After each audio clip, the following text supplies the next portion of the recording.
ओम शांति। भगवत गीता श्लोक क्लास में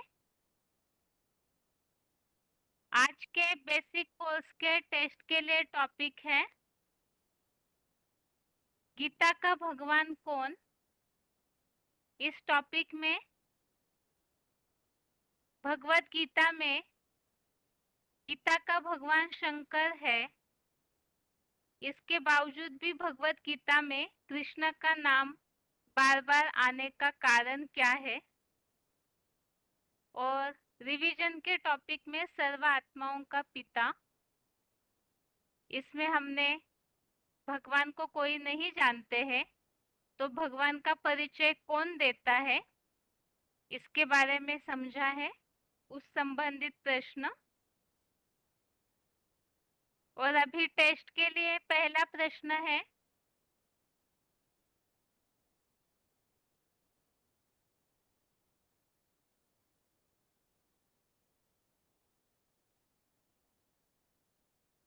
ग्यारहवें अध्याय का 32वां श्लोक हमने किस प्रसंग में समझा है। 11वें अध्याय का 32वां श्लोक गीता के भगवान के टॉपिक में हमने किस प्रसंग में समझा है।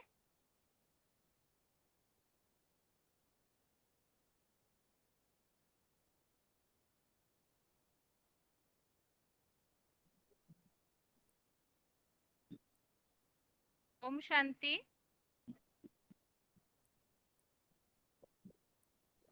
कौन अनम्यूट है? हेलो हेलो ओम शांति। हेलो ओम हाँ जी। शांति 1438 हाँ जी। हाँ, गीता के 11वें अध्याय में 8वां श्लोक है। न तू मां शक्य से अनेन यव स्वचक्षुषः दिव्य ददामि ते चक्षु पश्य मे लोभ ऐश्वर्य। मना जो अपना आंखें है, उन आंखों से हम भगवान को या आत्मा को नहीं दे सकते। आत्मा न दिखाई देती है, न परमात्मा दिखाई देती। तो उनको देखने के लिए भगवान ने जो अर्जुन को आंखें देने के लिए बात बोली है कि यह दिव्य चक्षु है, मना दिव्य बुद्धि रूपी नेत्र है। जो आत्मा का परिचय पा सकता है वही परमात्मा का परिचय पा सकता है। इसलिए भगवान ने उन्हें जो दिव्य चक्षु दिया उसका वर्णन इस श्लोक में। ये दिव्य बुद्धि का वरदान है, ज्ञान का तीसरा नेत्र है। गीता में श्री कृष्ण का नाम किस कारण आया हुआ है? श्री कृष्ण का नाम वो गुणवाचक है, वो कोई व्यक्ति का नाम के साधारण हिसाब से नहीं है। वो एक गुण है, कृष्ण अर्थात काला या आकर्षण करने वाला, आकृष्ट करने वाला। जब भगवान को अर्जुन ने पूछा कि आप कौन हो, तो उन्होंने तो जवाब दिया कालोस्मि, मैं महाकाल हूं। तो महाकाल ये भगवान का असली स्वरूप है, लेकिन प्यार से उन्हें जो साकार रूप में दिखा दिया वो उनके लिए बोल रहे थे कृष्ण कृष्ण। ठीक है। ओम शांति।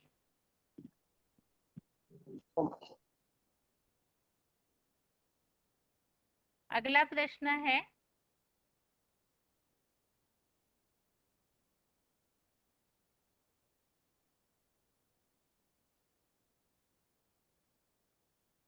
कृष्ण शब्द जो है वो गुणवाचक है, तो महादेव में ऐसे कौन से गुण दिखने में आते हैं जो उनके लिए ये कृष्ण शब्द गीता के अनुसार लागू किया गया है। गीता में जिस तरह से कृष्ण शब्द का उल्लेख आया हुआ है तो वो महादेव के लिए किस तरह से लागू होता है वो शब्द। फोन अनम्यूट है किसी का? हेलो ओम शांति। ओम ओम शांति। शांति। हाँ माता जी। हाँ हाँ, रोल नंबर है 19/5/45। हाँ जी। 19/5/45। हाँ हेलो। माता जी। हाँ माता जी, बताइए हाँ उत्तर। हाँ, प्रश्न फिर से कहिए तो बहन जी। हेलो, प्रश्न बताइए। गीता में कृष्ण हेलो। शब्द बता रहे माता जी। हाँ भगवत गीता हाँ में हाँ कृष्ण शब्द जो है वो हाँ गुणवाचक है। हाँ, गुणवाचक है। तो यहाँ शास्त्रों में हमेशा महादेव शंकर सन्यासियों को आकर्षित करने वाला है। हाँ, प्रेरणा स्रोत माना है। हाँ, क्योंकि अति परिवार सहित है महादेव जो है। महादेव को पत्नी पार्वती, पुत्र गणेश, कार्तिकेय, भक्त नंदी एवं अन्य रुद्रगण सहित गृहस्थ के संचालक रूप में भी प्रवृत्ति मार्ग बालों द्वारा सर्वश्रेष्ठ आकर्षण ही माने गए हैं। श्री कृष्ण के प्रति सन्यासियों का कोई विशेष आकर्षण नहीं जाता। हेलो। ठीक है माता हाँ, जी। श्री कृष्ण, हाँ, श्री कृष्ण के प्रति न किसी असुर का आकर्षण शास्त्रों में दिखाया गया है। इसलिए कृष्ण शब्द गुणवाचक ही माना जाने वाला है। इसी कृष्ण को लेकर अर्जुन को भ्रम, हाँ, आया है। ओम शांति। हेलो। हाँ माता जी। हेलो। माता जी, भगवान का परिचय कोई हाँ भी मनुष्य क्यों नहीं दे सकते हैं? हाँ हाँ, क्योंकि वो जन्म मरण में आते हैं सभी मनुष्य। परम पिता परमात्मा जन्म मरण में नहीं आते हैं, इसलिए। हाँ हाँ। ठीक हेलो। है माता। भगवान अपना परिचय आप देते हैं। हाँ, हाँ। आप बात पूरी कीजिए, आपका आवाज कट रहा है इसलिए समझ में नहीं आ रहा है आप आगे बोल रहे हैं या नहीं। हाँ हाँ, बाप का परिचय बाप के सिवाय कोई नहीं दे सकता। हाँ, बाप कहते हैं तुम मेरे द्वारा मेरे को जानो, तदा खुदा खुद आकर के तुमको अपना परिचय देता है। हाँ, ठीक है स्वयं माता जी। स्वयं एव आत्मना आत्मानम व्यथम तम पुरुषोत्तम भूत भावन भूतेश देव देव जगत पिते। हाँ, परमपिता परमात्मा स्वयं ही अपना परिचय आप देते हैं। बहन जी, ओम शांति। हाँ ठीक है माता हेलो। जी। ओम ओम शांति माता ओम जी। शांति। खगड़िया है। हाँ हाँ ठीक है। ओम शांति। अभी अगला प्रश्न है, भगवान को कोई भी नहीं जानते हैं, इसके लिए श्लोक बताना है कि भगवान को आज की दुनिया में कोई भी नहीं जानते हैं। फोन अनम्यूट है किसी का? हेलो। ओम शांति दीदी। ओम शांति। Roll number? 22,707। 10 हाँ जी। अध्याय के दूसरे में आया है, नमो विदु सुवर्णा प्रभावम नमः कि मुझे कोई भी ऋषि मुनि देवदानव नहीं जानते हैं, क्योंकि सब प्रकार से आदिदेव मैं ही हूँ। और 7 के 26 में भी आया है कि मैं जन्म मरण के न आने के कारण वो त्रिकालदर्शी है, तो तीनों कालों को जानता है, भूत भविष्य सभी प्राणियों के भूत भविष्य को जानता है, लेकिन उसे कोई नहीं जानता है। तो ऋषि मुनि भी जन्म मरण के चक्र में आने के कारण वो भी उसका परिचय नहीं दे सकते हैं, क्योंकि वो तो अपने पूर्व जन्म को भूल जाते हैं। तो फिर भगवान का परिचय कैसे दे सकते हैं? तो भगवान का परिचय फिर कौन दे सकता है? तो भगवान स्वयं ही आकर अपना परिचय देता है, जो गीता में आया है 10 के 15 में कि स्वयं आत्मान व्यथम तुम पुरुषोत्तम, कि तुम अपने स्वयं के स्वरूप को जानते हो, वही आकर के अपना परिचय देते हैं। तो आकर तो पहले आत्माओं का परिचय देते हैं, फिर आत्मा के बाप का परिचय देते हैं। यहाँ तो ऋषि मुनि नहीं जानते हैं, तो कह देते हैं भगवान नाम रूप से न्यारे हैं। दुनिया में तो ऐसी कोई चीज नहीं है कि जो नाम रूप से न्यारी है। यदि कुछ चीज है तो उसका तो कोई नाम रूप होगा, है तो भगवान भी कोई शक्ति है, कोई व्यक्ति है, तो उसका भी नाम रूप है। ठीक है माता जी। ओम शांति।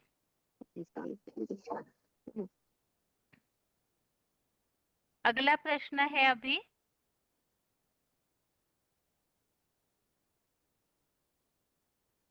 भगवान का परिचय प्राप्त करना अर्थात उसमें हमें क्या क्या जानना चाहिए। भगवान का परिचय प्राप्त करना अर्थात उसमें हमें किन बातों की जानकारी लेनी चाहिए। फोन अनम्यूट है किसी का?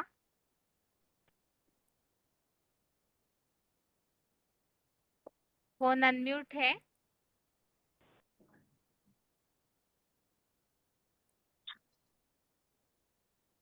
फोन अनम्यूट है किसी का?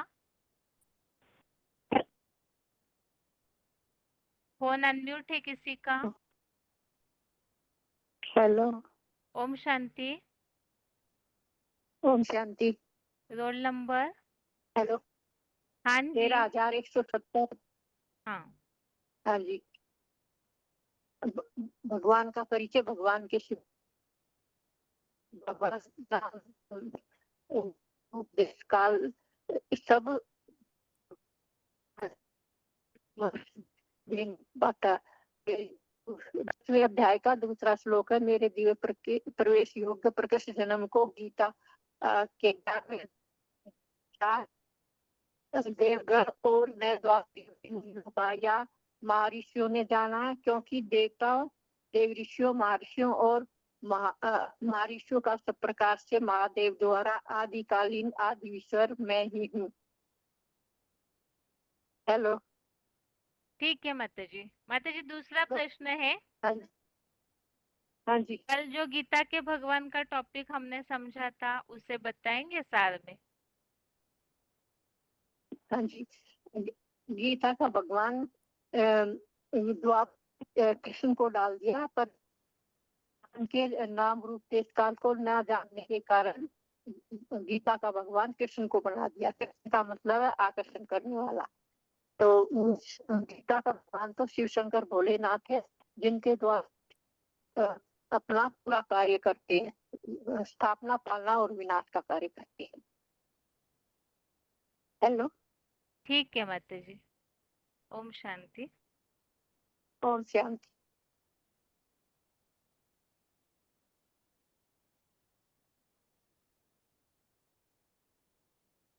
अगला प्रश्न है अभी,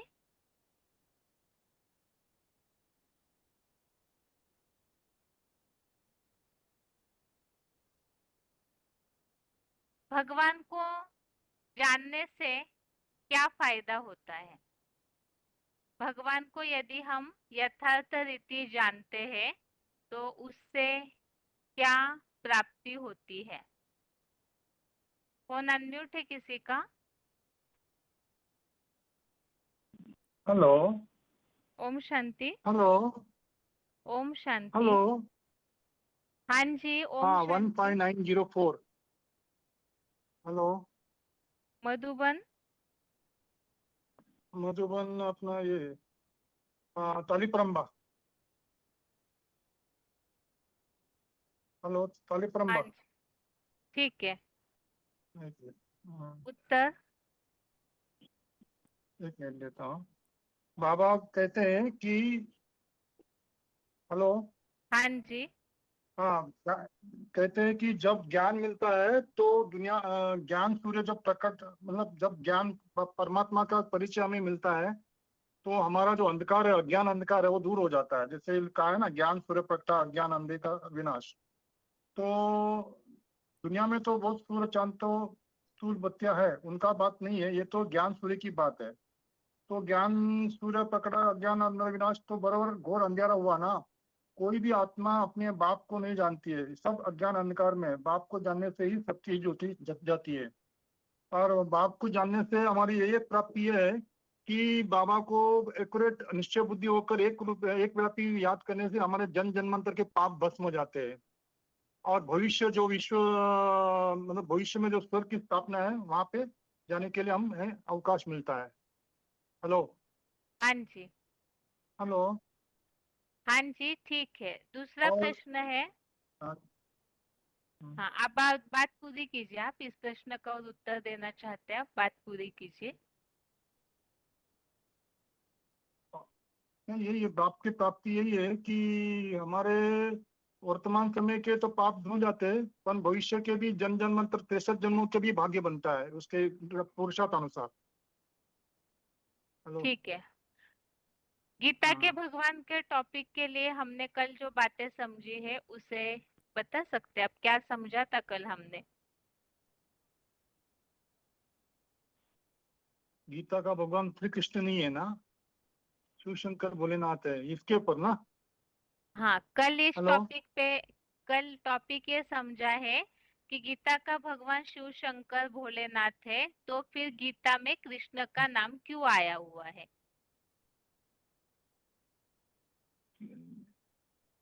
आप कृष्ण का नाम शायद, एक्चुअली जो, हाँ, जो आकर्षणमय करने वाला जो व्यक्तित्व है ना, वो कृष्ण देहधारी को समझ बैठे हैं भक्ति मार्ग वाले लोगों ने। हेलो।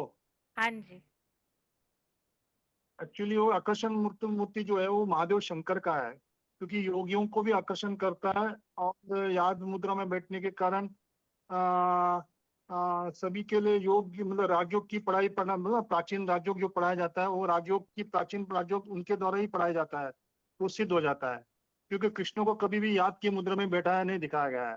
कृष्ण तो स्वयं पूर्व मतलब बालक के रूप में दिखाया गया है। और वो जन्म मरण में उसके चक्कर, जन्म मरण में आता हुआ दिखाया गया है, माता पिता दिखाया गया है, सब कुछ दिखाया, मृत्यु दिखाया गया है।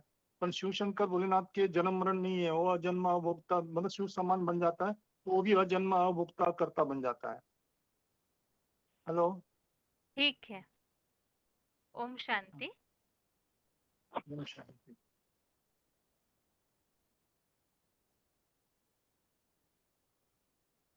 अगला प्रश्न है,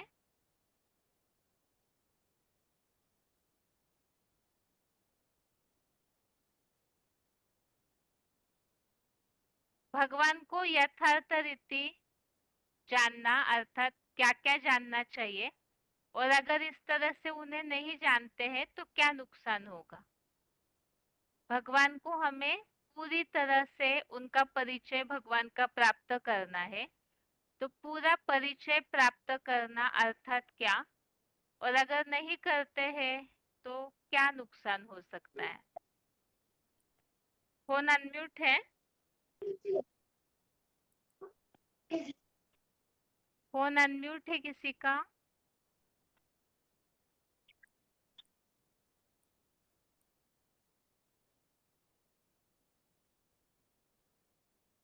फोन अनम्यूट है?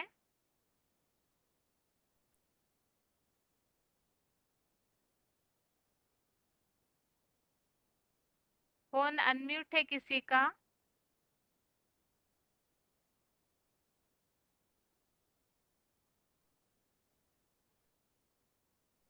डायलिंग नंबर से जो जुड़े हैं उनका फोन अनम्यूट है?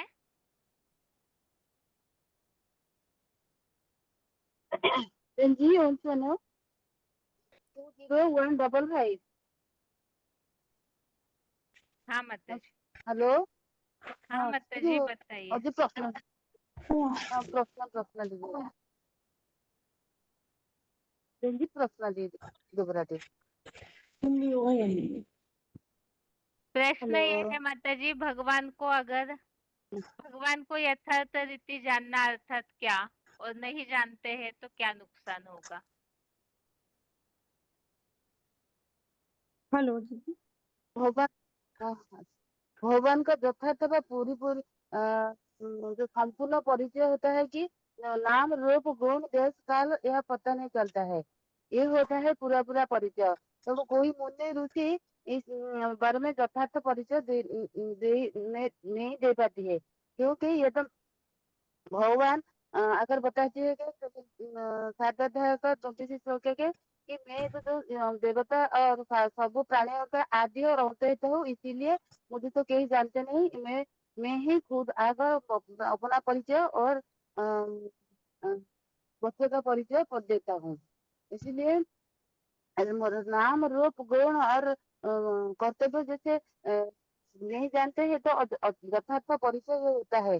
जैसे हद में परिचय आदिपुर देने के लिए मनुष्य का नाम स्थान और उम्र बता देते हो तो पूरा पूरा परिचय मिलता है। इसीलिए हमको भगवान का नाम और काल देश रूप यथार्थ रूप से जानना चाहिए। तेणु इसीलिए हमको यदि नहीं जान पाएंगे तो हम याद कैसे करेंगे। याद यदि न करेंगे तो हमारा जो प्राप्ति होना चाहिए कि हम जो बाप को भूलकर जो अज्ञान अंधकार रहकर अज्ञान अंधकार फैलाना ही बाप को हमें भूल जाती हूँ। तो हम जो याद करेंगे तो बाप का याद से हमारा प्राप्ति होगा कि हम जो मनोकामना का इच्छा है पूरी हो जाएगा और हमें जो आत्मा को भूल जाती है हमारा आत्मा का परिचय मिलेगा। वह पाकर पहले पहले परिचय देते हैं कि तुम आत्मा हो और आत्मा ज्योतिबिंदु हो और बाप भी तुम्हारा आत्मा ज्योतिबिंदु स्वरूप है। इसीलिए हमको यथार्थ रूप को जानना है। इसीलिए भी बोला है कि शास्त्र में अज्ञान तिमिरंध से ज्ञान जना सलक चक्षु मृत्यु तस्य तस्मै गुरुवे नमः। जब जो ज्ञान सूरज प्रकट होता है तो अज्ञान अंधेरा दूर हो जाता है। अज्ञान अंधेरा दूर माना ही बाप का परिचय हमको मिलता है और आत्मा को ज्ञान भी मिलता है और बाप का परिचय भी मिलता है। ये पहले पहले ज्ञान होता है। ठीक है माता जी। ओम शांति। हेलो। हाँ ठीक है माता जी। ओम शांति। पूछिए। आगे और किसी का फोन अनम्यूट है? हेलो दीदी। हाँ ओम शांति माता जी। रोल ओम नंबर? शांति। 16-0-42 मधुबन। 86। हाँ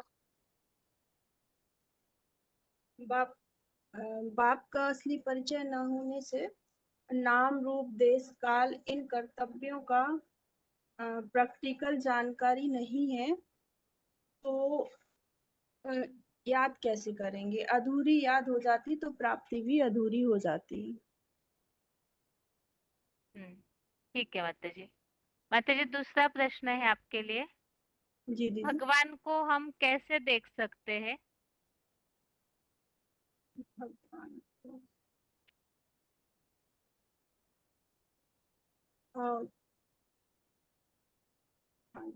दीदी भगवान को दीदी ये नहीं आ रहा मुझे। शिव बाबा हमें क्या देते हैं देखने के लिए? ठीक है दिव्य अर्जुन को दिव्य चक्षु ज्ञान का दिव्य चक्षु देते हैं, ज्ञान द्वारा देख सकते हैं।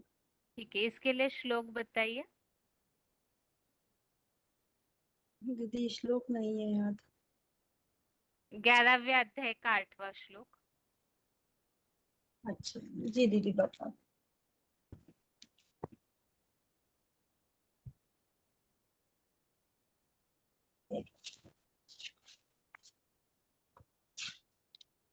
हाँ दीदी 11वें अध्याय के 18वां श्लोक है। 8वां 8वां 8वां।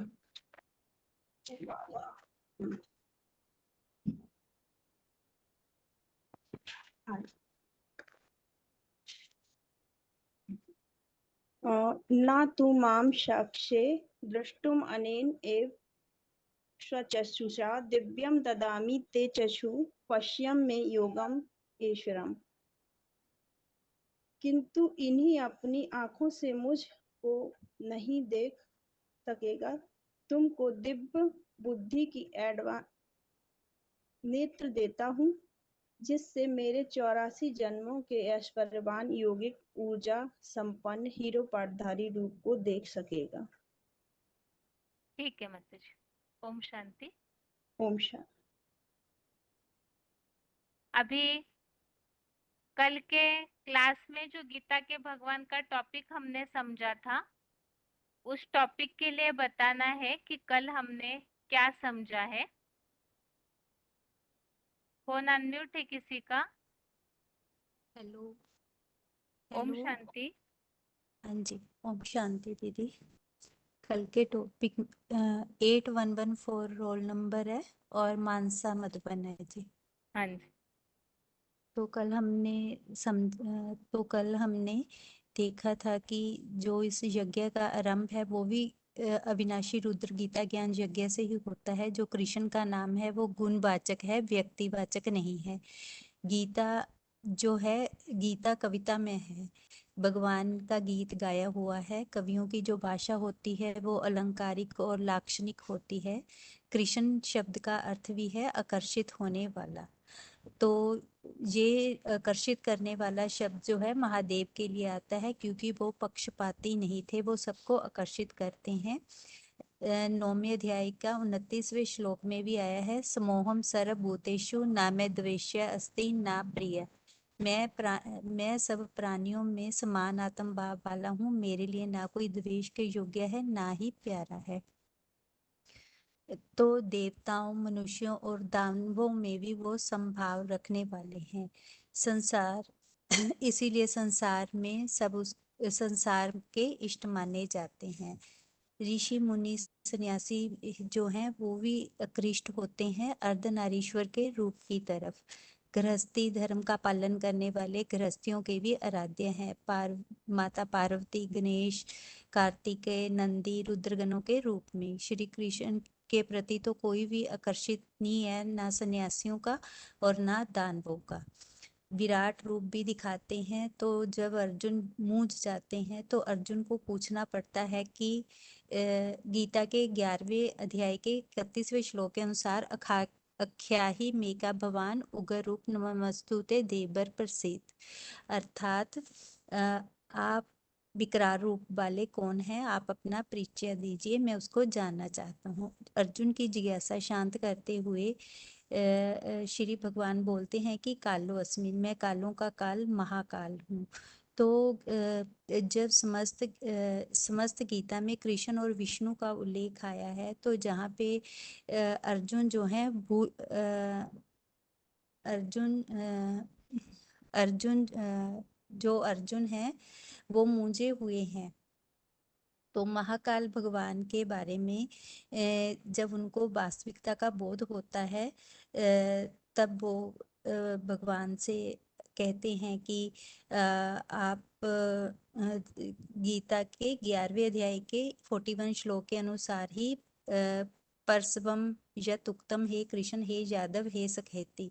और 42 श्लोक में भी कहा है जत तत् शमायत वाम अहम अपरमेयम, हे कृष्ण, हे जादव, हे सखा, जो कुछ तिरस्कार पूर्वक कहा है उसके लिए हे जगत से न्यारे परम पिता परमात्मा, आपसे मैं क्षमा मांगता हूँ।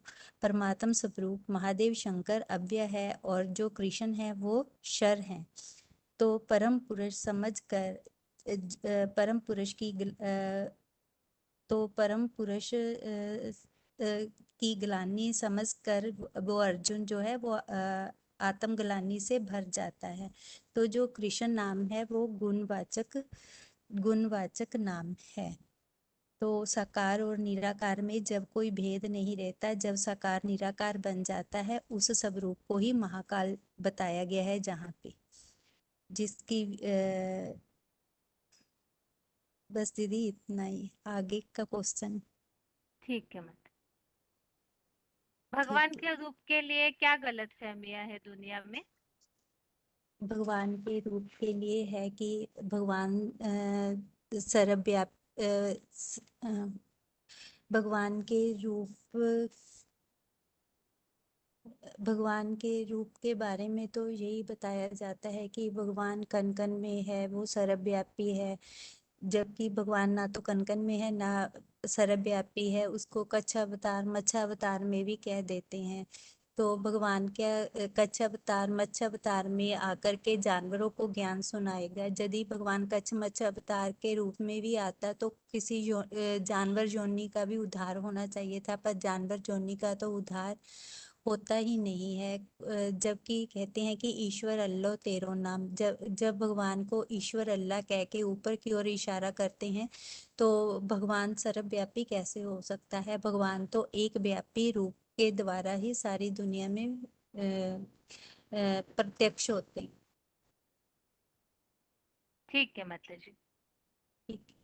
वैसे कल हाँ टॉपिक जी। हम ये समझ रहे थे, भगवान के रूप के लिए ऐसी मान्यता है कि भगवान नाम रूप से न्यारा है।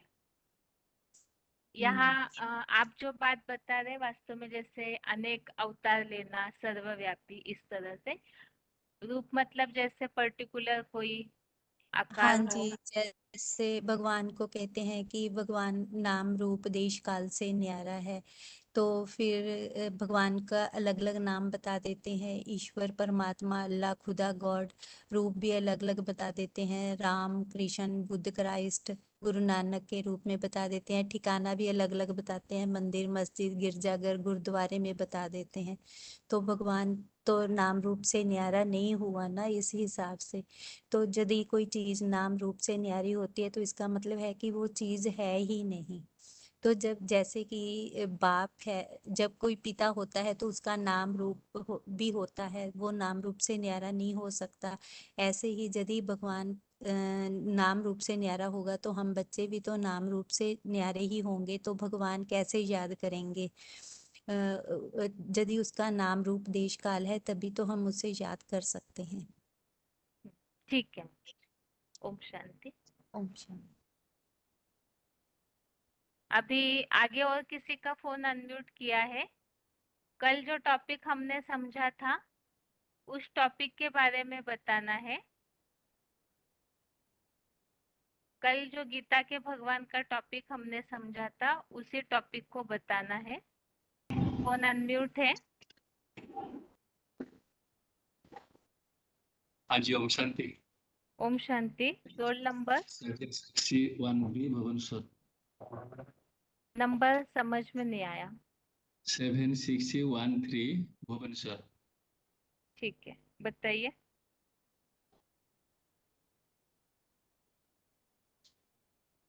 गीता की भगवान कर में कल जो बताया गया था वही, जैसे कृष्ण की जो बात आती है वो तो कोई व्यक्तिवाचक की बात नहीं, वो है गुणवाचक। गुणवाचक है। तो वो जो कृष्ण शब्द जो आकर्षण, उसका अर्थ है आकर्षण करना, वो महादेव शंकर के लिए लागू होता है, कृष्ण के लिए लागू नहीं होता है। तो महादेव शंकर जैसे मतलब तपस्वी के रूप में दिखाया जाता है, वो ऐसे कृष्ण के लिए दिखाया नहीं जाता है। और गृहस्थ के रूप में भी वही शंकर को दिखाया जाता है। जैसे महादेव शंकर के साथ पार्वती, गणेश, नंदी वगैरह वगैरह है। और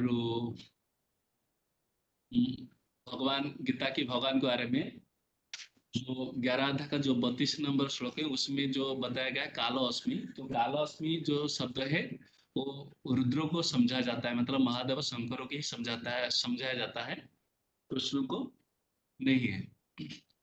और दूसरा, अर्जुन को जब विराट को दर्शन हुआ, उन्होंने खुद भी जो पहले आ, मतलब कृष्ण को जैसे ज्यादा सखा वगैरह संबोधन करते थे, तो विश्वरूप दर्शन करते समय विराट रूप में वो रूप नहीं देखा, वो तो वही दूसरा रूप जो कालास्मी रूप देखा। और उसके बाद उन्होंने फिर ऐसे मतलब वो माफी मांगे, वो अपने को क्या मतलब वो समझे ऐसे कि पहले जो संबोधन करते करते थे जैसे ग्लानि किया, ऐसे ही वो अपने को समझे। वही अपना बुद्धि में है थोड़ा। ठीक है। ओम शांति। ओम शांति।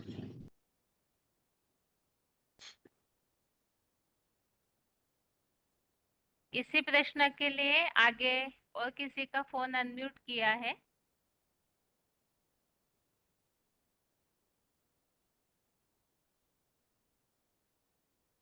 फोन अनम्यूट है किसी का? गीता के भगवान का टॉपिक जो कल समझा है उसे बताना है सार में। फोन अनम्यूट है किसी का? 260444 डिस्प्ले में नंबर दिख रहा है जिनका, 260444 जिनका रोल नंबर दिख रहा है डिस्प्ले में।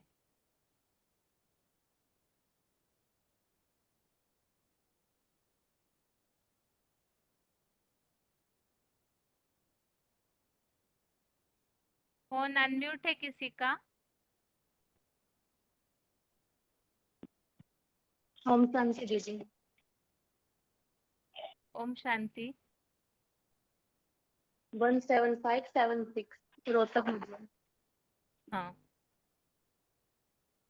ये कृष्ण भगवान, ये वाला टॉपिक ना, दीदी गीता भगवान वाला। हाँ जी। ये जो गीता में नाम दिया गया है कृष्ण का, तो इसको तो हमेशा कृष्ण का अर्थ जो है, क्योंकि जो शास्त्रों में जो भाषा बताई गई वो सारी गुणवाचक भाषा है, तो कृष्ण का अर्थ या तो काला होता है या फिर आकर्षित करने वाला है।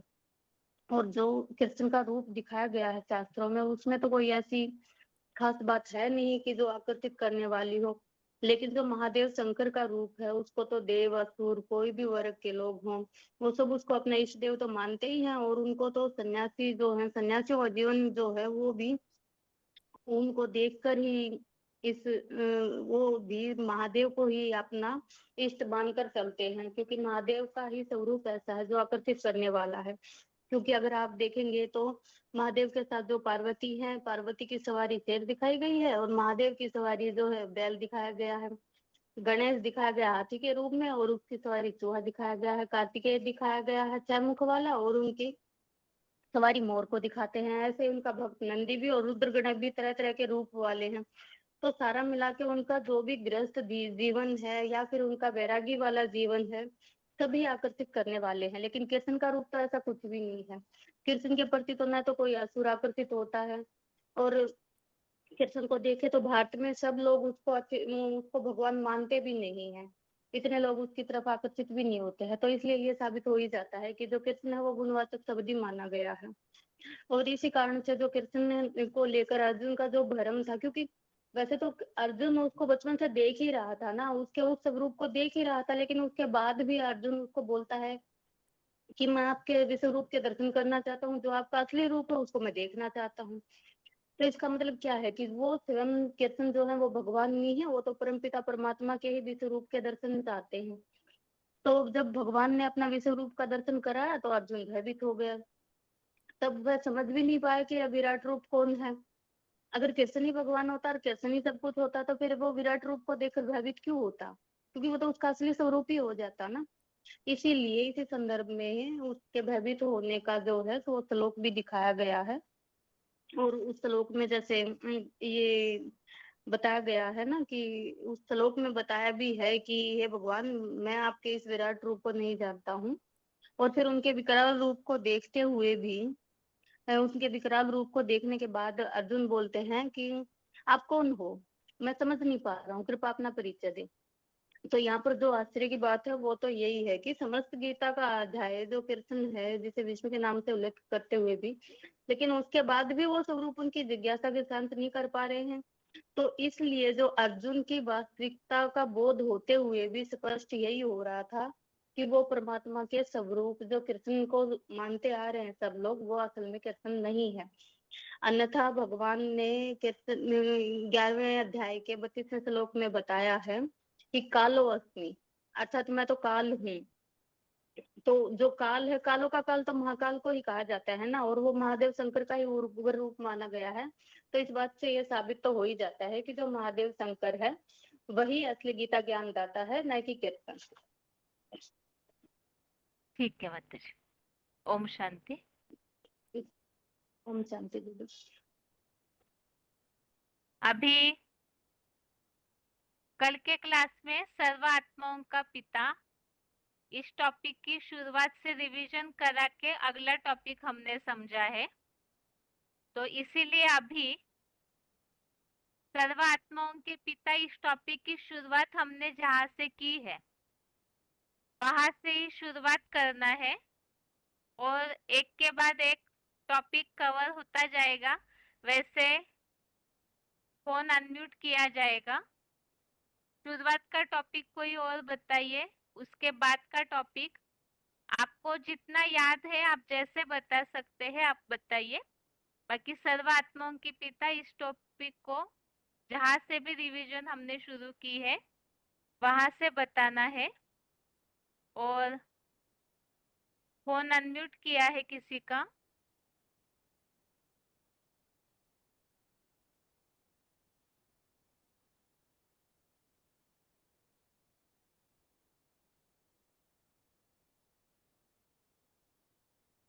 फोन अनम्यूट है किसी का?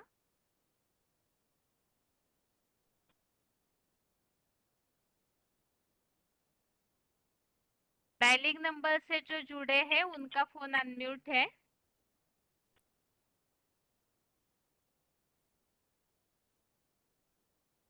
आगे और किसी का फोन अनम्यूट किया है? हेलो ओम शांति। हेलो ओम शांति। ओम रोल शांति। नंबर 13,123। हेलो मधुबन। हेलो हाँ जी मधुबन मधुबन। झारसुगुड़ा। मधुबन झारसुगुड़ा। हेलो हाँ ठीक है माता जी। हेलो माता जी आप इस प्रश्न का उत्तर बाबा को दीजिए। हाँ हाँ आप क्या बता रहे हैं?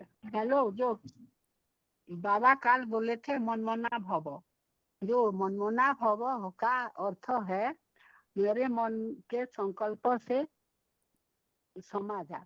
तो बाप के संकल्प जैसे बच्चों को संकल्प होना, ऐसे जो इसी बात को भी बाबा कहते हैं इंद्रियों, जो इंद्रियों रूपी घोड़े को मारने वाला है, मन को एकाग्रित करने वाला ही जो तीसरे नेत्र किसका रहता है, एक शिव शंकर को जो जानते हैं उन्हीं के द्वारा ही जो जानता है उन्हीं का ही मनमना भव हो जाता है। जो माता ब्रह्मा जी कुमारियों के माता जी एक शास्त्र में मिनट।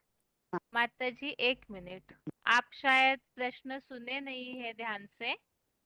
आप बस इस प्रश्न का उत्तर दीजिए कि हम भगवान को कैसे देख सकते हैं?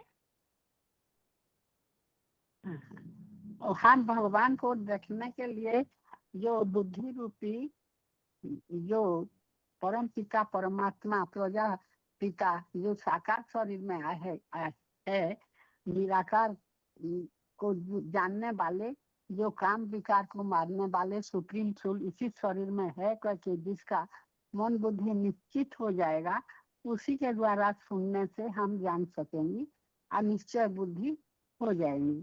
तो बाबा कहते हैं ज्ञान और योग, जो इसी के द्वारा जो पवित्र बनो जोगी बनो कहते हैं, इसी के द्वारा जो जन्म जन्मांतर के ठीक है प्रजापिता के माता जी। साकार रूप माता जी साधारण रूप के ये हेलो। हाँ माता जी आप शायद आज के हाँ टेस्ट का टॉपिक नहीं जानते हैं, तो इसमें समय बहुत जाएगा। आप अभी सुनिए जिस तरह से और भी माताएं भाई उत्तर दे रहे हैं, फिर दोबारा चाहे तो आपका फोन अनम्यूट किया जाएगा। ठीक है। ओम शांति। हाँ हाँ ओम शांति। हाँ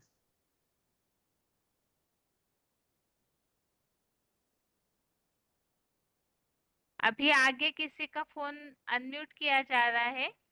सर्व आत्माओं का पिता, इस टॉपिक को हमने जहाँ से शुरू किया था तो वहां से आप बताइए, और आप फिर टॉपिक पूरा होते ही रुक जाइए ताकि आगे के टॉपिक के लिए और किसी का फोन अनम्यूट किया जाए। शुरुआत से टॉपिक बताते में रिवाइज हो जाना चाहिए। फोन अनम्यूट है किसी का?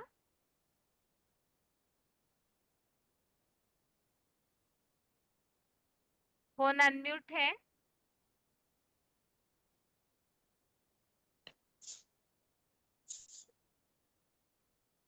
ओम शांति। रोल नंबर बताइए।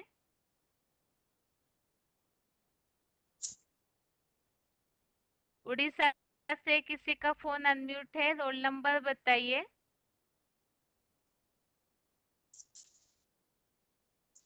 हेलो ओम शांति माता जी।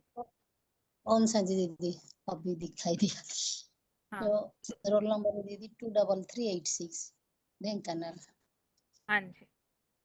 सर्व आत्माओं का पिता एक है। इस टॉपिक पर हम पहले मानो जो 3 लोग के चित्र में ये समझे थे कि पुरुषोत्तम संगम में मनुष्य जन्म जो दुर्लभ होता है, वास्तव में उससे मनुष्य तो 84 जन्म लेता है, लेकिन उसमें से पुरुषोत्तम संगम युग का जो जन्म है वही जन्म दुर्लभ होता है, क्योंकि इसी जन्म में ही भगवान आकर गीता ज्ञान देते हैं और गीता ज्ञान के आधार से मनुष्य अपने जीवन का परिवर्तन करता है और कलियुगी शूद्र मनुष्य से सतयुगी देवता बनता है।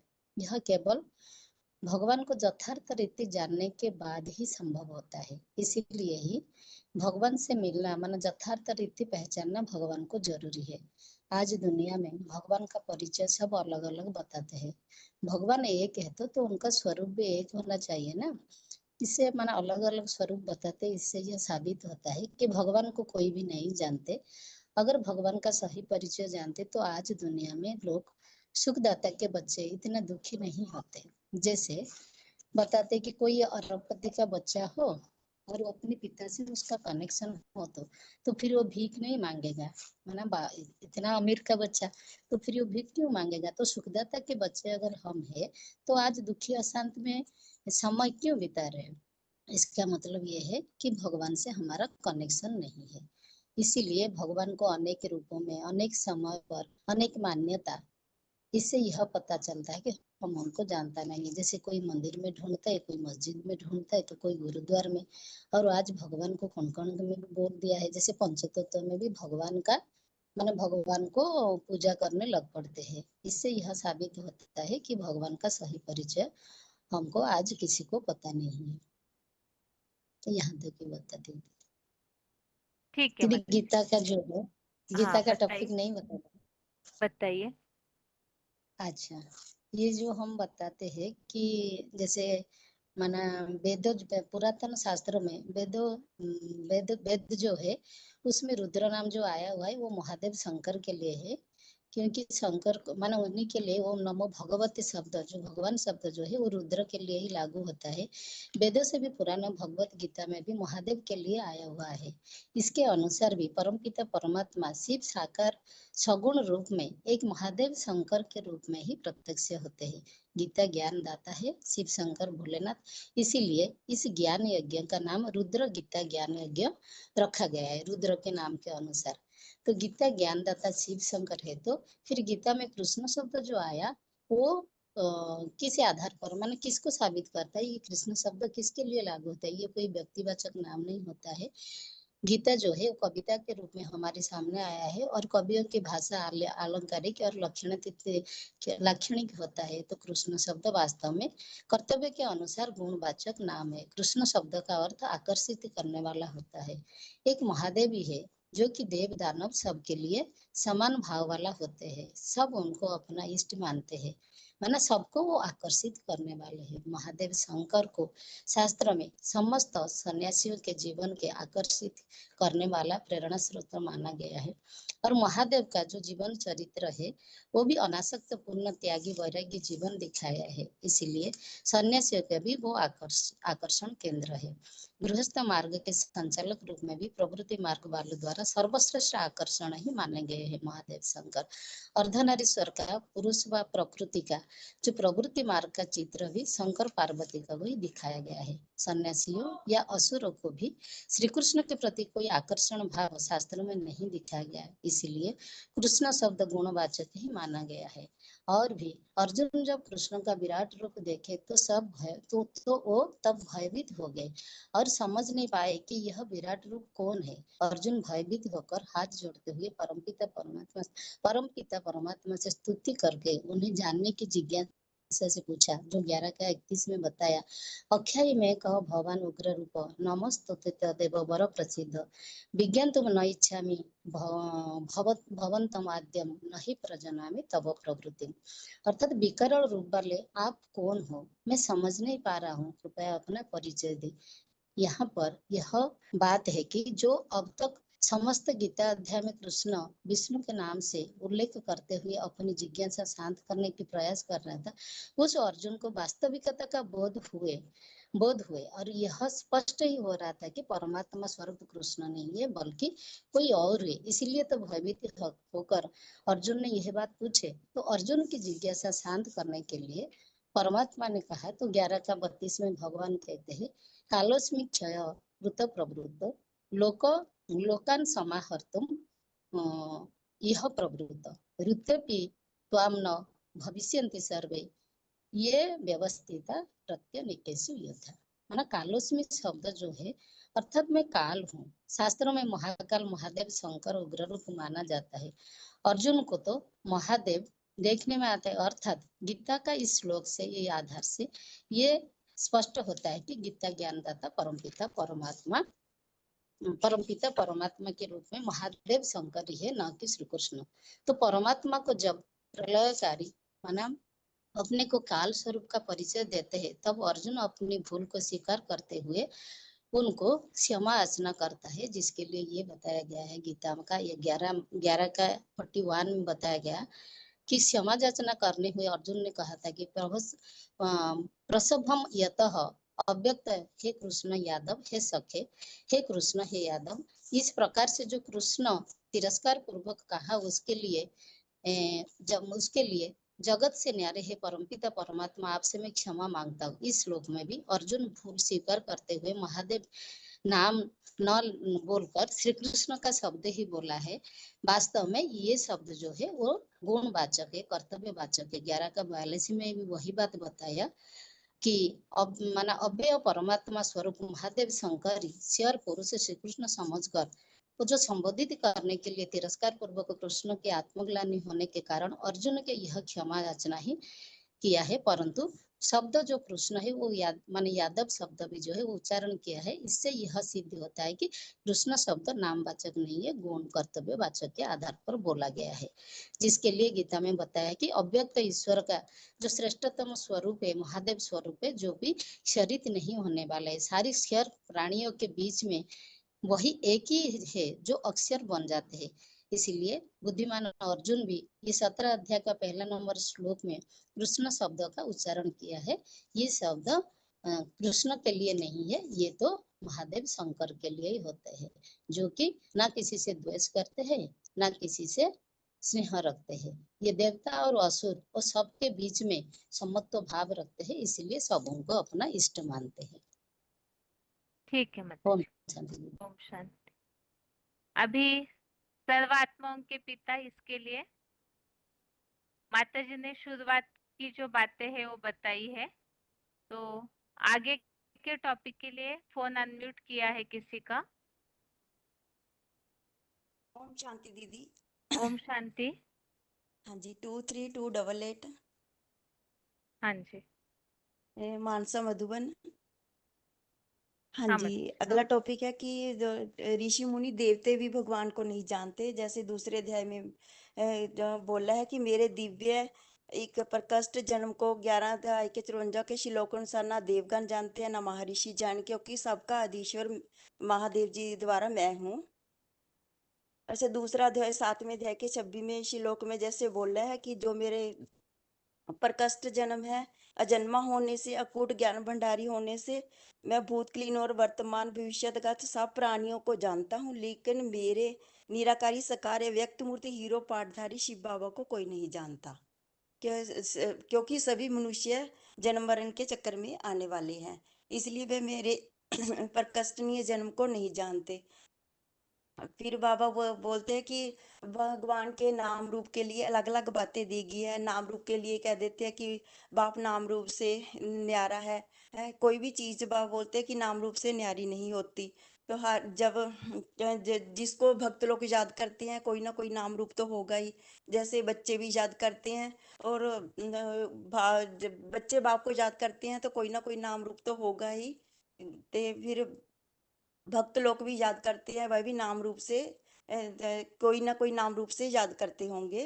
और फिर भगवान के लिए कह देते हैं कि भगवान सर्वव्यापी है, भगवान को कोई भी नहीं जानता। अच्छा, फिर भगवान खुद आके अपना परिचय देते हैं, जो दिव्य नेत्र देते हैं। जैसे 11वें अध्याय के वे दिव्य नेत्र है ज्ञान का तीसरा नेत्र, वह स्वयं आकर अपना परिचय देते हैं। फिर उनको कैसे जान सकते हैं? ज्ञान के तीसरे नेत्र से उनको जान सकते हैं। वो ज्ञान का नेत्र देते हैं जिससे हम उनको जान सकते हैं। ठीक है माता जी। ओम ओम शांति। शांति। आगे और किसी का फोन अनम्यूट किया जा रहा है?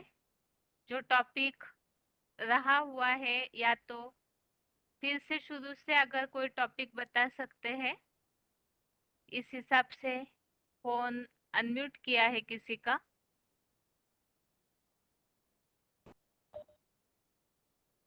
ओम शांति।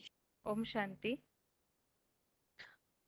Roll number 28216 Madhuban Bhadrak. हाँ जी। सृष्टि साकार है तो भगवान को साकार रूप पे आना पड़े। और यहाँ जो भगवान गीता में बताया गया है कि भगवान है आदिश्वर, माने आदि में जो सबके पिता हैं वो महादेव के द्वारा आदिश्वर हैं।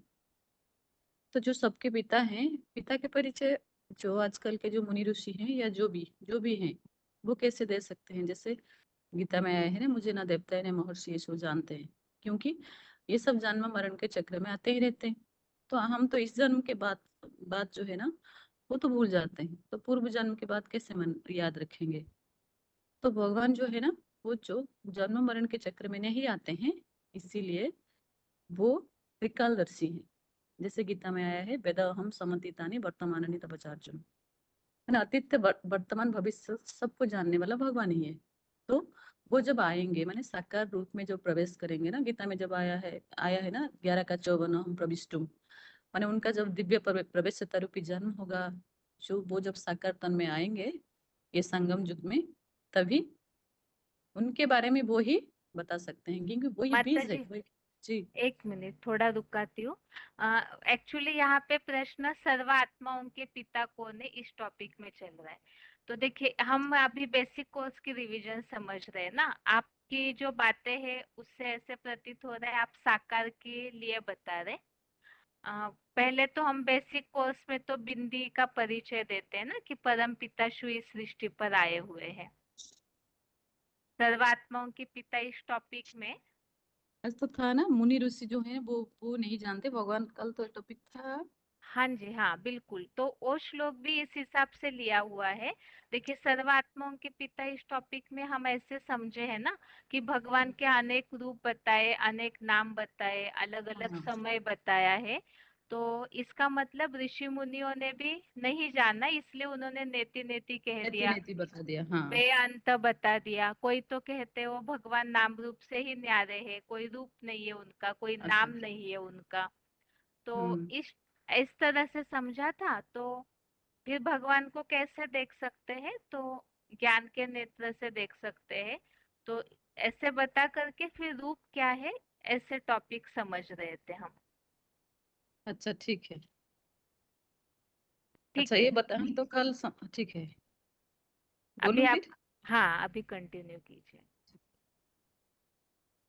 कल तो हमने जो शास्त्रों में मनुष्य जन्म दुर्लभ है, ये जो पुरुषोत्तम संगम युग की बात है, क्योंकि पुरुषोत्तम संगम में भगवान इस सृष्टि पर आके मनुष्य आत्मा को माने आत्मा का परिचय और खुद अपना परिचय देते हैं, और जो सहज राजयोग और गीता ज्ञान द्वारा इस सृष्टि का जो परिवर्तन होता है वो करते हैं, और अपना बायोडाटा बताते हैं, माने भगवान का जो नाम रूप देश काल ये सब बताते हैं। क्योंकि मुनि ऋषि जो है ना वो भगवान को नहीं पहचानते, वो नहीं बता सकते, क्योंकि वो भगवान को नेति नेति और अनंत बता देते हैं। और वो जब नहीं जानते तो वो भगवान से कनेक्टेड नहीं है, तो भगवान के पास वो कैसे हमें पहुंचा सकते हैं? और ये जो शास्त्र है ना, गीता गीता जो माने सर्वशास्त्र शिरोमणि है, और ये सबसे पहले जो लिखा गया है ना, तो मिक्सरिटी होने के कारण इसमें मनमत डाल दिया गया। और गीता का जो भगवान है वो तो कृष्ण को बता दिया, और जो गीता का जो निराकार भगवान है उसके बारे में कुछ किसी को भी पता नहीं।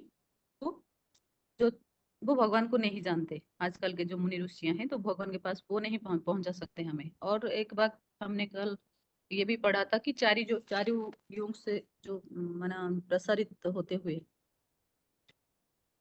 तो मनुष्य आत्माएं भिखारी बन गए हैं, तो वो भी भगवान को नहीं पहचान सकते। और जो ये तो बताते हम ये भी जानते कि पूर्व जन्म हम भूल चुके हैं, और भगवान आके जो स्वयं एवं आत्मानम आत्मानम वेत्थितुम पुरुषोत्तम आके अपना परिचय देते हैं, अपना बायोडाटा बताते हैं। पहले अपना अनात्मा का परिचय देते हैं, फिर परमात्मा का परिचय देते हैं, और सृष्टि चक्र का परिचय देते हैं। और इसीलिए हमको जो भगवान है ना उसको ज्ञान नेत्र से उनको जानना चाहिए, पहचानना चाहिए। ठीक है। शांति। ओम शांति। अभी हाथ सभी का नीचे किया है। अभी क्लास में यदि पहली बात तो ऐसे कोई नए लोग जुड़े हैं जिनका कभी फोन अनम्यूट नहीं हुआ, वो लोग हाथ उठा सकते हैं, या तो फिर जिन्होंने अभी तक जो भी टॉपिक रिवाइज हो चुके हैं, आत्मा का लेसन, 3 लोग, सृष्टि चक्र, मनुष्य आत्मा 84 लाख योनियों में नहीं जाती है, इसमें से कोई भी टॉपिक अगर किसी ने रेडी किया हुआ है श्लोकों के आधार से बताने के लिए, तो वो हाथ उठाइए। अभी तक जो भी बेसिक कोर्स रिवाइज हो चुके हैं, तो उसमें से कोई भी कोर्स टॉपिक किसी ने अगर रेडी किया है तो वो हाथ उठाइए।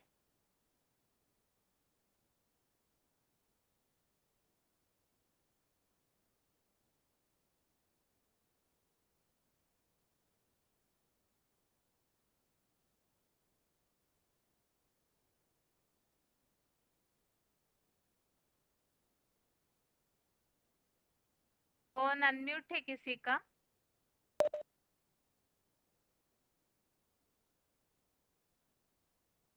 फोन अनम्यूट है किसी का?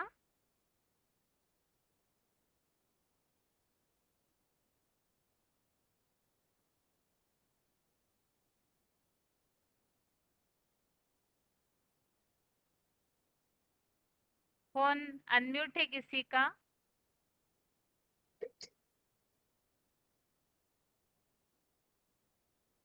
फोन अनम्यूट है 10814।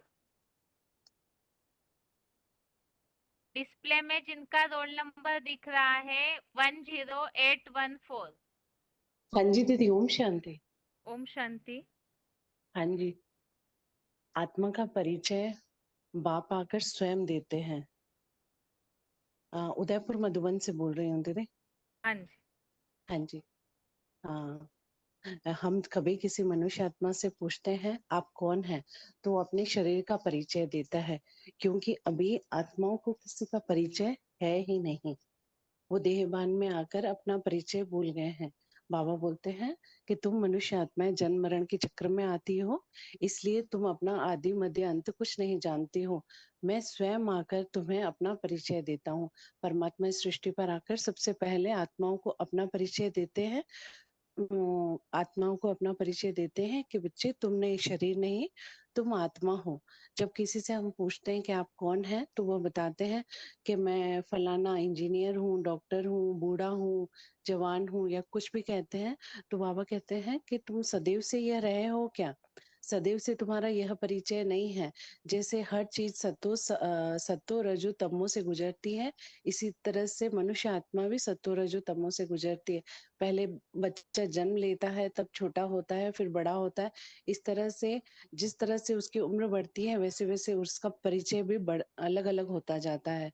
लेकिन जब एक मनुष्य आत्मा शरीर छोड़ती है, तो उसके शरीर में से कोई भी अंग कम नहीं होता। लेकिन उसमें से अगर आत्मा निकल गई तो वह शरीर अर्थी हो जाता है, मतलब अर्थहीन हो जाता है। तो इसका मतलब इसमें अर्थ क्या है? अर्थ एक आत्मा ही है। आत्मा है। आत्मा जब तक इस शरीर में है, तब तक वो शरीर कार्य करता है। वरना जब आत्मा शरीर से निकल जाती है, तो शरीर अर्थी हो जाता है, यानी कि आंखें बटन हो जाती हैं। तो मन काम नहीं करता, शरीर काम नहीं करता, बुद्धि काम नहीं करती। तो इसका मतलब यह हुआ कि ये शरीर तो एक डिब्बी है, इसमें कार्य करने वाली एक स्वयं आत्मा है। जब तक यह आत्मा इस शरीर में रहेगी, तब यह शरीर सजीव कहा जाता है। और जब इस शरीर में से आत्मा निकल जाती है, तो यह निर्जीव हो जाता है। ये सारा परिचय हमें स्वयं परमात्मा इस सृष्टि पर आकर देते हैं। गीता में भी बोला है ना अर्जुन को कि तू अपने जन्मों को नहीं जानता, मैं तुझे बताता हूँ। इसका मतलब यह है कि अर्जुन जन्म मरण के चक्र में आता है, लेकिन परमपिता परमात्मा स्वयं जन्म मरण के चक्कर में कभी नहीं आता। इसीलिए वह हर चीज का आदि मध्य अंत को जानता है। परमात्मा स्वयं आकर हमें हमारा परिचय, इस सृष्टि का परिचय देते हैं। कलयुग अंत में सतयुग आदि मतलब संगम पर परमात्मा स्वयं इस सृष्टि पर आकर नई दुनिया की स्थापना करने के लिए आते हैं। जैसे पुराना घर हो जाता है ना, तो उसको कौन बदलेगा? स्वयं उसका मालिक होगा, वही बदलेगा ना। कैसे बदलेगा? नए को ढहा कर पूरी तरह से खत्म कर कर नए पुराने को खत्म कर कर नए घर बनाता है बच्चों के सुख के लिए। तो अभी पूरी मनुष्य आत्माएं त्राही त्राही कर रही हैं। अभी कलयुग अंत चल रहा है, मनुष्यों को बहुत दुख वास्ता है, तो मनुष्य पुकारते हैं परमात्मा को। लेकिन बाबा बोलते हैं मैं किसी के पुकारने से नहीं आता हूँ, मैं कलयुग अंत में जब मेरा समय होता है मैं स्वयं आता हूँ तुम बच्चों का उद्धार करने के लिए, पुरानी सृष्टि को बदल कर नई सृष्टि बनाने के लिए। आजकल बहुत ऐसे बोलते हैं ना कि भाई सृष्टि का अंत होने वाला है, अंत होने वाला है। लेकिन किसी चीज बाबा कहते हैं किसी चीज का अंत नहीं होता है, चीजें बदलती हैं। तो अभी भी कलयुग बदल कर सतयुग आएगा। वो कैसे आएगा? स्वयं परमपिता परमात्मा ही इस कार्य को कर सकते हैं। अभी तक कितने ही धर्मपिता आए, लेकिन उन्होंने क्या किया? अच्छी अच्छी शिक्षाएं तो दी, लेकिन उन्होंने कभी मतलब ऐसा कोई कार्य नहीं किया जिससे मनुष्यों को सदैव काल के लिए सुख हो। उन्होंने अल्प काल के लिए सुख और शांति का वर्षा तो जरूर दिया, लेकिन सदैव काल की सुख और शांति का वर्षा तो हमें स्वयं परमपिता परमात्मा ही आकर देते हैं। ओम शांति दीदी। हाँ, ओम शांति माता जी। ये बताना था, आपने अभी जो बातें बताई ना, वो एक जनरल इंट्रोडक्शन जैसे हो गया, हाँ जी। तो उस हिसाब से आपका ठीक है। बाकी ये तो गीता क्लास है, इसीलिए इसमें आपकी हर बात में कोई ना कोई श्लोक का उल्लेख होना जरूर चाहिए। हाँ जी ठीक दीदी। है ना? हाँ और जी। अगली बार के लिए आप ऐसे कीजिएगा, जैसे आत्मा का टॉपिक या कोई 3 लोग का चित्र, कोई भी एक चित्र शॉर्ट में, जैसे अभी तक जो चित्र रिवाइज हो चुके इस हिसाब से प्रिपेयर कीजिएगा। हाँ जी। हाँ अभी जी दीदी। इंट्रोडक्शन तो दे दिया, तो आगे के लिए ठीक है हाँ मैम। जी। हाँ जी दीदी। ओम शांति। ओम शांति। अभी आगे किसी का फोन अनम्यूट किया है, लेकिन समय ज्यादा नहीं है। वैसे आज टेस्ट के प्रश्नों के उत्तर ज्यादा नहीं है, इसीलिए और किसी एक का फोन अनम्यूट किया जाएगा।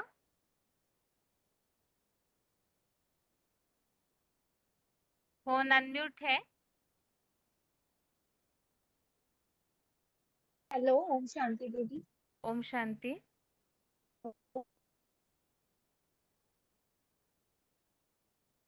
हाँ माता जी, बताइए।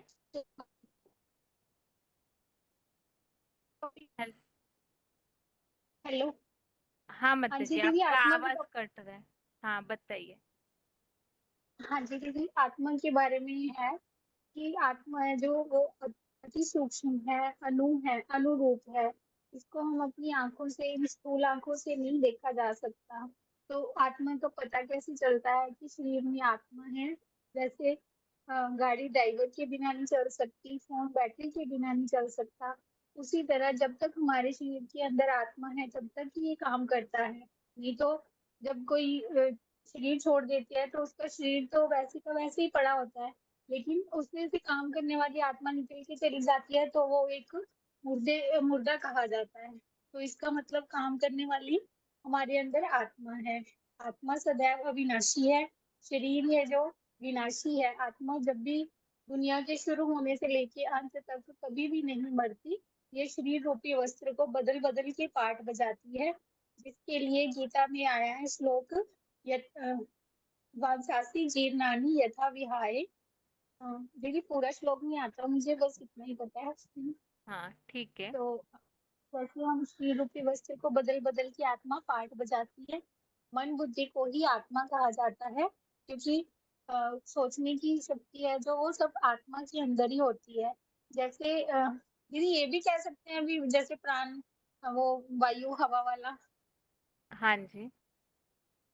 हाँ, तो जैसे हम शरीर, जब आत्मा नया शरीर धारण करती है तो जैसे वायु, सॉरी दीदी, जैसे मतलब पानी, नाव नाव, अ, पानी में नाव हवा उसको खींच के ले जाती है, वैसे ही हमारी जो मन बुद्धि है जैसे फूलों से सुगंध को लेके जाती है, ऐसे ही हमारी आत्मा हमारे अपने साथ अपने संस्कारों को लेकर जाती है। जो वो उसका नया जन्म नए शरीर में जाती है तो वो अपने संस्कारों को साथ में लेके जाती है। तो आत्मा जो है वो नित्य है, अविनाशी है, ये कभी खत्म नहीं होती। इसको हम अपनी इन स्थूल आंखों से नहीं देख सकते, ज्ञान के नेत्र से ही देख सकते हैं। फिर और क्या बता सकते हैं, आत्मा का पार्ट अविनाशी है, ये कभी खत्म नहीं होता। ये सृष्टि एक रंगमंच है, इस पर सभी आत्माएं अपना अपना समय पर अपना अपना पार्ट बजाती हैं। हर एक का पार्ट अपना अपना नूंद है। जो जिसने जो पार्ट कल पहले बजाया होगा वही अब फिर बजाते हैं। पूरी चतुर्युगी में ऐसे ही पार्ट बजाते हैं। सभी भगवान बोला है कि सभी आत्माएं 4 गुणों से प्रसारित होती हैं प्रकृति के। ना सॉरी, 4 आयाम होते हैं, सतो प्रधान, सतो सामान्य, रजो और तमो। इन चारों उससे गुजरती हैं हम, मतलब आयाम से।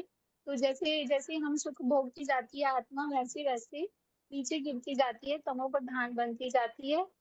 और फिर हम सतयुग से नीचे त्रेता में, फिर द्वापर में, फिर कलयुग में आ जाते हैं तमो प्रधान बनते बनते। और आत्मा है जो वो प्रकृति के 3 गुणों के कारण ही ये सारे कार्य करती है, सत्य, रज और तम। मतलब सत्व, रज और तम 3 गुणों के कारण ही हम कार्य करते हैं। हम समझते हैं कि हम कार्य करते हैं, लेकिन ऐसा नहीं है। इन 3 गुणों के कारण ही हम सब अपने अपने कार्य करते हैं। ये आत्मा का तो इतना ही आता है। आगे माता जी आप बातें बहुत सारी बताए वैसे, लेकिन जैसे देखिए थोड़ा ऐसे हो कि आपका सारी बातें बिखरी बिखरी हुई है। आप थोड़ा सा इसको जी लिंक वाइज बताइए। जैसे शुरू में हम किसी को पहले आत्मा है इसका विश्वास दिलाते हैं, हाँ जी शरीर कैसे आत्मा के बिना वैल्यूलेस हो जाता है, इसके बारे में आप जी बताइए। उसके बाद जी फिर मन बुद्धि संस्कार, इसके लिए अलग अलग बातें हैं। मन का महत्व बताना होगा, पूरा आपको बेसिक कोर्स बताना है ना किसी को। तो मन का हाँ महत्व, जी मन के लिए हमने बहुत सारी कहावतें भी समझी थी कि मन खुश तो हाँ जहान जी खुश। मन अगर काबू से चला जाता है तो उसके लिए अभी अभी जो दूसरे अध्याय का श्लोक देख लिया उसको भी बता सकते हैं कि मन इंद्रियों का अनुसरण करके बुद्धि को भी हर लेता है, तो निर्णय शक्ति खत्म कर देता है। तो इसीलिए मन की संकल्प शक्ति बहुत स्ट्रांग है। फिर बुद्धि, बुद्धि का भी महत्व बताइए, निर्णय शक्ति मतलब क्या होता है एग्जैक्ट। फिर संस्कारों के लिए, उसके बाद फिर आत्मा का स्थान, आत्मा भ्रुकुटी में रहती है, इसके लिए हाँ जो जी ये श्लोक हम है। हाँ, उसके हाँ बाद फिर आत्मा जी का महत्व क्यों समझना है हमें, तो जो गाड़ी का उदाहरण दिया जाता है, तो उसी के लिए खाना और पानी मना ज्ञान और याद, ये सारा बता करके फिर आप बता सकते हैं कि ये सब आत्मा कमजोर होने के कारण क्या है। तो जैसे आपने 4 आयामों की बात बताई, तो फिर वो बात बता सकते हैं। फिर ये सब एडवांस वाली बातें हो जाती है। तो बेसिकली जो बातें बतानी चाहिए वो पहले आप रेडी कीजिएगा अगली बार के लिए। ठीक है माता ठीक जी। है दीदी, ठीक है। ठीक है जी, हम ओम शांति। अभी समय तो ज्यादा हो गया है, लेकिन यहाँ प्रयास यही किया जाएगा कि हर बार 1 या 2 लोगों से बेसिक कोर्स सुने। तो आप इस हिसाब से जरूर प्रिपेयर कीजिए। जैसे ऐसे होता है कि बोलने में हो सकता है कईयों को संकोच होता हो या डर लगता हो, इस हिसाब से आप पॉइंट नोट करते हैं नोटबुक में, तो वो कोई बात नहीं। लेकिन आपका बोलने का जो फ्लो है आप इस तरह से प्रैक्टिस जरूर कीजिए। जैसे हम किसी को बेसिक कोर्स बताते हैं तो सामने वाले को आप पढ़ के तो नहीं बताएंगे, ओरली बताएंगे, जिससे कि उनको इंटरेस्ट आए आपकी बातें सुन के, उनको ऐसे लगे कि हमें कुछ नया बताया जा रहा है, समझाया जा रहा है। तो इस तरह से आप अपने कोर्स को जरूर रेडी कीजिए। धीरे धीरे प्रैक्टिस होगी, एक बार आप ट्राई कीजिए, आपको बताया जाएगा कहाँ आप ठीक करना है वो आपके कोर्स को, तो उस हिसाब से आप फिर अगली बार हाथ उठाइए, लेकिन प्रिपेयर करते जाइए एक एक कोर्स को। और ये तो बहुत लंबी प्रोसेस है और काफी सारे लोग भी हैं, लेकिन फिर भी ये प्रयास किया जाएगा कि हर क्लास में, जैसे अध्याय के नाम अभी लंबे समय तक सुनते सुनते काफी सारे लोगों के नाम सुनना हो गया, तो इसी तरह से कोर्स के लिए भी इसी तरह किया जाएगा। लेकिन आप प्रिपेयर जरूर कीजिए, अभी नहीं तो 1 महीना के बाद ही सही, नंबर तो आएगा ही। और यहाँ तो हमें प्रैक्टिस इसलिए करनी है ताकि शिव बाबा को हम प्रत्यक्ष करें, तो ज्ञान का मंथन चलता रहेगा अगर आप सारे कोर्स को रेडी करते हैं तो। बाकी अभी आज के टेस्ट के प्रश्नों के उत्तर, गीता के भगवान का टॉपिक तो काफी सारे माताएं भाइयों ने रिवाइज कर ही दिया है, तो इसमें मूल बात हम ये समझे हैं गीता के भगवान के टॉपिक में, वास्तव में गीता में जो कृष्ण शब्द आया हुआ है कई बार, तो वो शब्द गुणवाचक है। कृष्ण अर्थात आकर्षण वाला स्थान, आकर्षण वाला व्यक्तित्व, तो वो आकर्षण वाला व्यक्तित्व कृष्ण का जो रूप भक्ति मार्ग में दिखाया जाता है बच्चे का, तो वो आकर्षण वाला है, वो अलग बात हो गई। लेकिन यहाँ पर हर तरीके से हर एक जो सर्वभूता हिते रता ऐसे गीता में आया हुआ है, तो सबके हिसाब से ही वो हितकारक ऐसा रूप कौन सा है, तो वो महादेव का ही है। क्यों? क्योंकि महादेव वैराग्य के लिए भी सबसे अच्छा प्रतीक है और गृहस्थ धर्म के लिए भी अच्छा प्रतीक है। तो महादेव जो है असुरों के लिए आकर्षण का स्थान है, सर्व मनुष्यों के लिए भी आकर्षण का स्थान है, देवताओं के भी आकर्षण का स्थान है। तो इस हिसाब से महादेव के लिए ही कृष्ण शब्द प्रयोग किया गया है। इसका और एक प्रूफ ये स्पष्ट हमने समझा, जैसे कि अर्जुन भी यही समझ रहे थे कि वो कृष्ण का ही विराट रूप उन्हें दिखाई देगा, क्योंकि गीता में कई जगह विष्णु और कृष्ण का नाम को प्राधान्यता दी हुई है, लेकिन ये सारे शब्द गुणवाचक ही है वास्तव में। तो इस हिसाब से हमने एक उदाहरण समझा था कि विराट रूप के दर्शन के समय पर अर्जुन ने जब भगवान को विराट रूप का दर्शन कराने बोला, तो उनको जो रूप दिखाई दिया भयंकर, उससे अर्जुन बहुत भयभीत हो गए। जबकि कृष्ण का जो रूप है वो बहुत सलोना, बहुत मीठा रूप दिखने में आता है। लेकिन यहाँ पर अर्जुन को जो विराट रूप का साक्षात्कार हुआ, विश्व रूप दर्शन दिखाई दिया, तो वो बहुत भयंकर रूप था। तो उसको देख करके अर्जुन ने जब पूछा कि आप कौन है ऐसे भयंकर रूप वाले, तो भगवान ने ये उत्तर दिया कि कालो अस्मि, मैं महाकाल हूँ। और महाकाल अर्थात तो डरावना स्वरूप, और महाकाल श्री कृष्ण के लिए नहीं बोला जाता है, महादेव के लिए ही बोला जाता है। तो इससे भी ये बात स्पष्ट है कि वास्तव में कृष्ण शब्द गुण के हिसाब से आया हुआ है। और इसी में जो अर्जुन ने आगे क्षमा याचना की हुई है, तो इसमें भी है कृष्ण है, यादव है, सखेती, ऐसे जो उल्लेख आया हुआ है, तो अर्जुन ने इसी हिसाब से क्षमा मांगी है, क्योंकि वो जो भगवान का रूप है उसे कृष्ण समझ रहा था, जबकि वो महादेव अव्यय ईश्वर जो कहा हुआ है गीता में, उनका ही रूप था। और अभी सर्व आत्माओं के पिता इस टॉपिक के लिए, तो जैसे कि अभी माता जी एक सर्वात्माओं के पिता का टॉपिक बता रहे थे, तो हो सकता है कईयों को इस बात में इस तरह कंफ्यूजन हो कि ये जो श्लोक हमने लिए हैं भगवान को कोई भी नहीं जानता। जहाँ हमारे श्लोकों का जो टॉपिक चल रहा था 10वें अध्याय में, तो उसमें तो साकार के लिए हम बता रहे हैं कि भगवान को कोई भी नहीं जानता है। हो सकता है इस तरह गलत फहमी हो, लेकिन भगवत गीता की बातें तो टॉपिक अनुसार, प्रसंग अनुसार लागू की जाती है। तो सबसे पहले तो बेसिकली लेवल में हम यहाँ रिवीजन बेसिक कोर्स की कर रहे हैं, तो बेसिक कोर्स में तो सबसे प्रथम हम बिंदी परमपिता का परिचय दे रहे हैं कि वो परम पिता इस सृष्टि पर आए हुए, और आगे के कोर्स तो है ही परम पिता के कर्तव्य है, तो उसमें तो साकार का परिचय आएगा ही, जहाँ सर्वव्यापी की बात आती है, फिर एक व्यापी किस तरह से है, किस में एक व्यापी है, तो वो टॉपिक तो आएगा ही। यहाँ पर जो श्लोक लिए हुए हैं, भगवान को कोई भी नहीं जानता, यहाँ वास्तव में परम पिता के हिसाब से ही जो बिंदी है, सुप्रीम सोल शिव, इनके हिसाब से ही ये श्लोक लिए हुए हैं कि भगवान को कोई भी नहीं जानता है।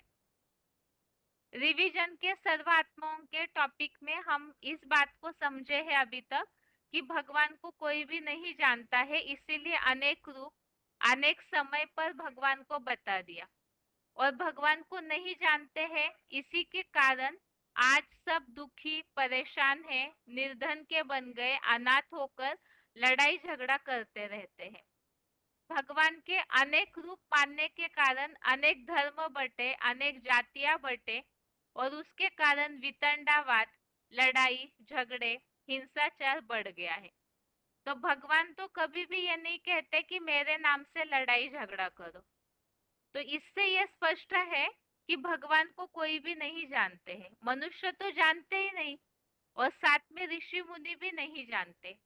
इसी के लिए हमने ये श्लोक समझा था, न मे विदुर सुरगना, अर्थात भगवान को कोई भी नहीं जानते हैं।